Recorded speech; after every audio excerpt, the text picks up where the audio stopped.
chỉ hồ dâu xì hiện dịu và hay thình lặng mi tê hi khăn tàu điều đầy mong lâu hi mà dâu xì chui phai sung hiện nà hiểu hi amo chan vô liền bên chân ngoài giống họ chan vô trong lá bị đinh lá bị đinh ấy gỗ chui izua cái xe con chu cái chế xe lại tại na giờ trong motor future này poverty hi sumil poti sumil giống tháo gel hi ti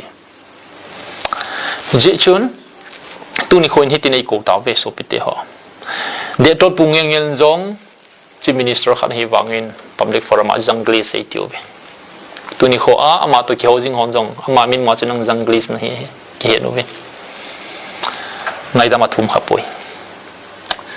minai ma chai tiu ve so cha te tiu ve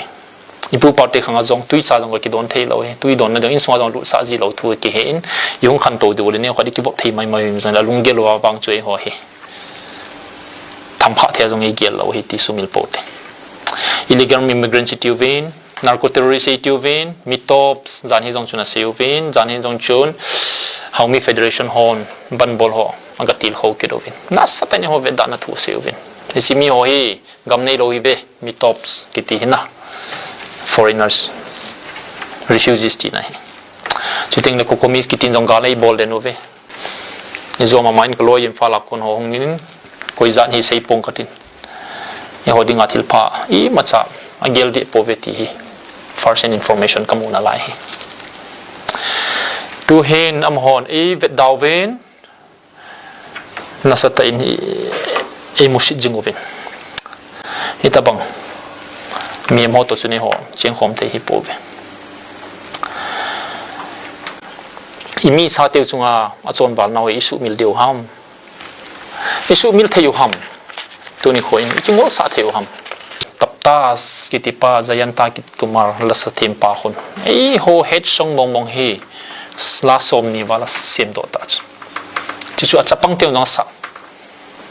chichun I changya a lungthimo poison hi ta ham ahung khangdom di hot ahung khangdo di chapang ho chun ala ho bai hat gam ta chu I chai naw te to chun le khasim khom thei diu ham cheng khom mong mong diu ham kata san poi kin bang hi thei pon te chuting le slogan ku kitum na hat lok ku ki zo si sumang ovin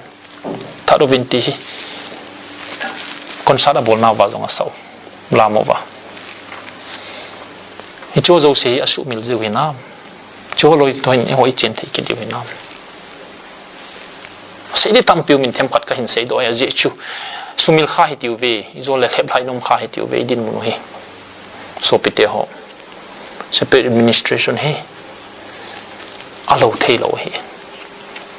chi be ai iti hin mong mong diu ham ti question ka hin bol nom